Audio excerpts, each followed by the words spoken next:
kick us off by just talking a little bit about what 605 has been up to in the last year, and then we're going to talk about this notion of platform. So don't give it all away. Oh, I'll dribble it out. Dribble.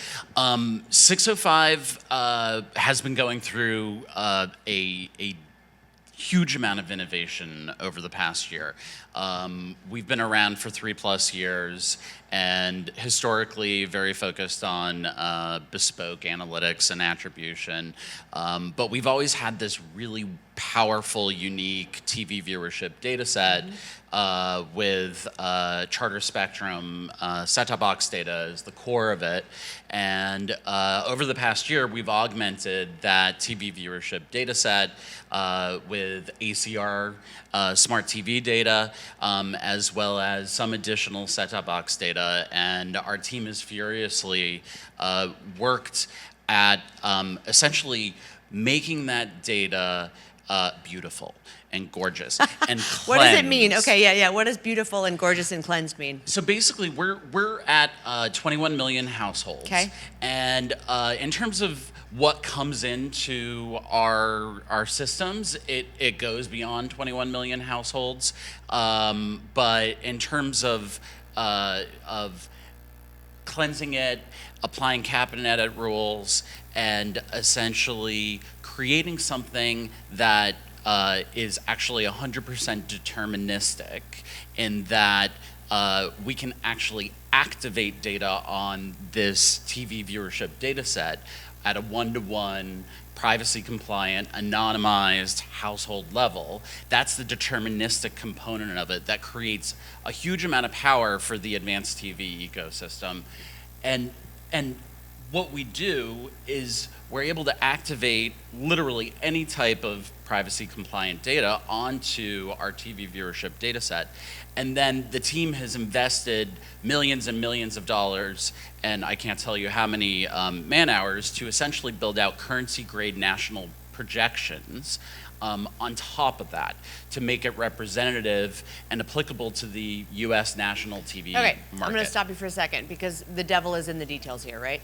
So step one is making the data itself sort of clean and usable.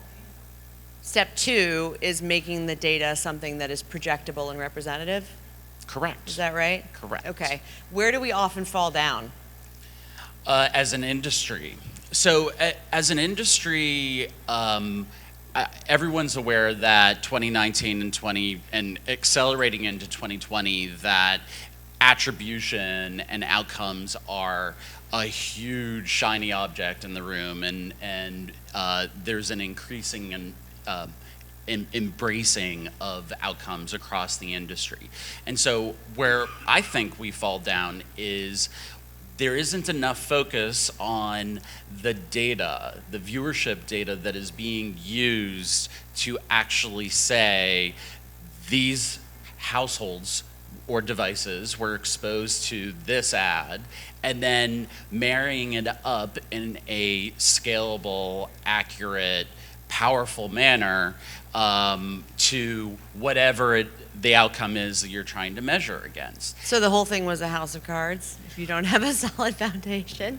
I mean, that's sort of what it feels like we're all kind of trying to figure out right now. Well, that is a lot of the attribution that exists out there is yes, there is a lot of it is built on a house of cards. And what 605 has been very focused on is providing that a superior foundation for the industry to not only be able to use this data to measure outcomes, but also to plan against any type of audience, measure simple reach and frequency and impressions, but also to say not everything is live viewership, and there's a lot of viewership and there's a lot of ad opportunity in this ecosystem that's outside of the commercial 3 or commercial 7 currency window. Like a lot. A huge amount. Right. And so I'm gonna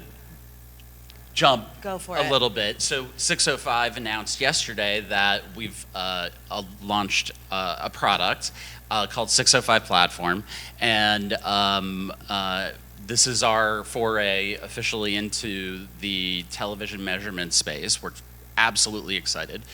We have launched pilot customers of Discovery and AMC with more to follow.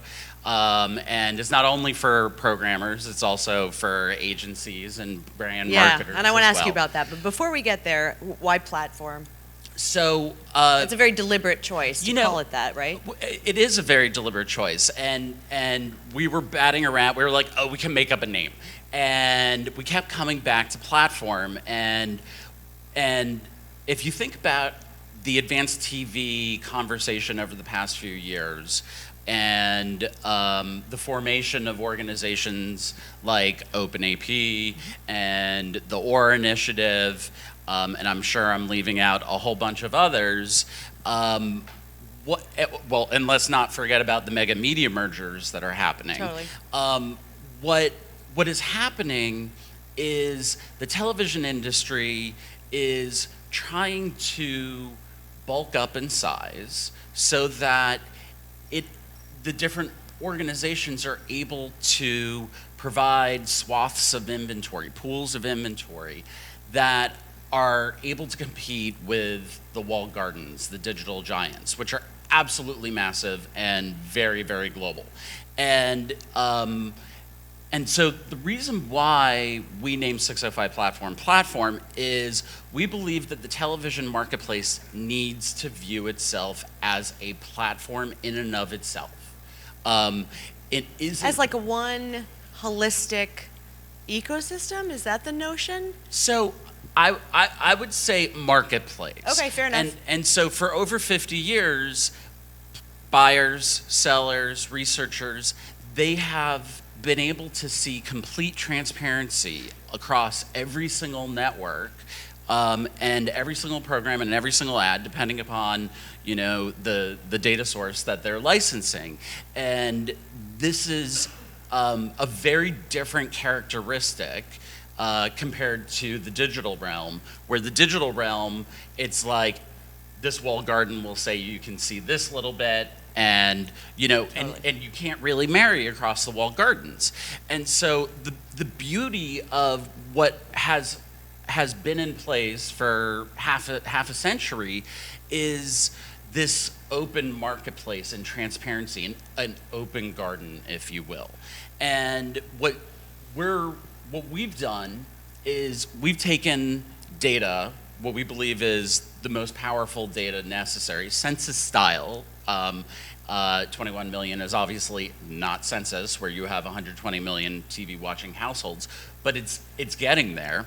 And you can, and essentially we built out a technology infrastructure so that data supports that open view. Everyone can see everything. Okay. But it also goes further in that it allows buyers and sellers to be able to say, I want to plan my way, and to be able to overlay that so that they can privately see that. Okay, so two things. One, I mean, one of the reasons, we have to be honest, one of the reasons that companies like Google and Facebook get so many dollars is that they're easy to use. Yes. They're just easy to use. And like, that's not a great reason to spend millions and millions and millions of dollars, but it's the reality.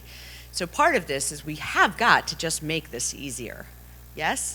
Absolutely. Yeah, I mean, Absolutely. that should not be the outcome, that the easiest to use gets all the dollars. Exactly. Even if not the most effective, right? Yes. So that's one. I mean, shoot, I forgot my other one. I had a good one, and I'll come back to it.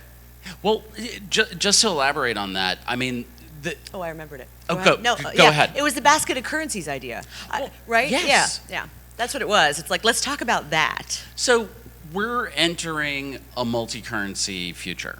And what multi-currency is, different parties are going to decide how they want to transact. And we shouldn't stand in their way as technology or data or solution providers.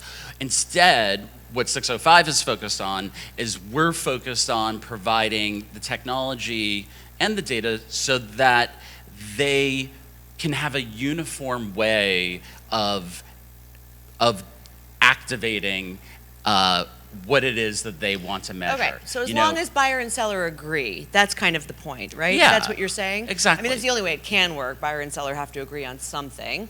So maybe buyer and several sellers agree on one style of working, or buyer and separate seller agree on something else. You're in the middle, kind of as the data layer and as the So we're source of truth? we're providing a currency grade view of viewership for content and advertisements. Okay. We are providing a web-based interface that is essentially available to interrogate that data set. And to be able to get measurement and do posts and perform advanced analytics for anyone. But as well, there's an API that's available, and our approach to the market, frankly, is the data has to be able to flow through the buy-side proprietary or third-party systems, Okay. and the same thing on the sell side. And we're completely agnostic in that respect. We believe that there's a huge opportunity for next-generation viewership data to be the jet fuel that helps television navigate this period of severe disruption. And we're really focused on being that jet fuel. So in the absence maybe of a standardized industry body, the thing that I like about the kind of more bespoke ecosystems that buyers and sellers build is that I hope for privacy and consumer choice then is sort of at the foundation of that. Exactly. So that we don't sort of run into the same problems we run into in certainly in digital advertising. And I feel comfortable saying that, having been in digital advertising for 20 years and watching us burn it down. So maybe last question, because we're flying through our time.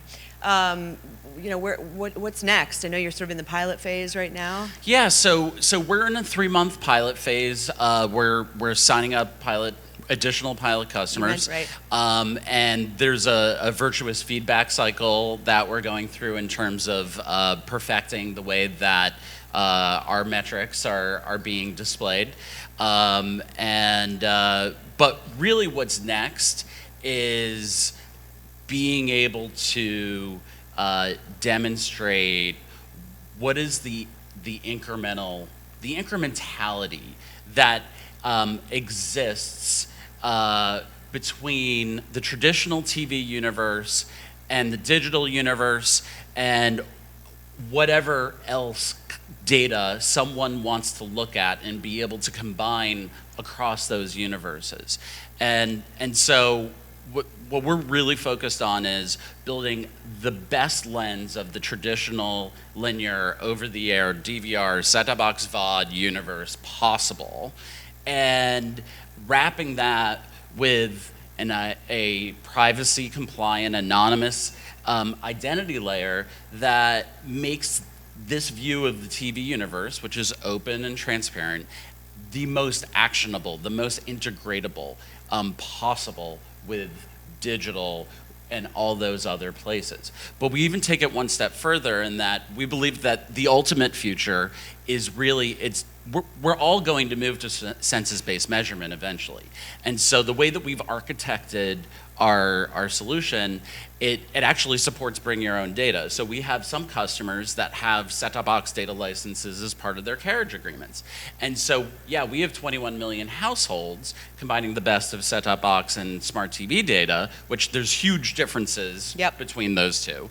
And we can actually act as a neutral third party, and offer a clean room, if you will, to be able to allow those parties that have additional data licenses to be able to combine that with our 21 million households. And we've already done that, and approached 40 million households in some cases. And so we offer a flavor that is universally available, but we also want to be able to support constant innovation.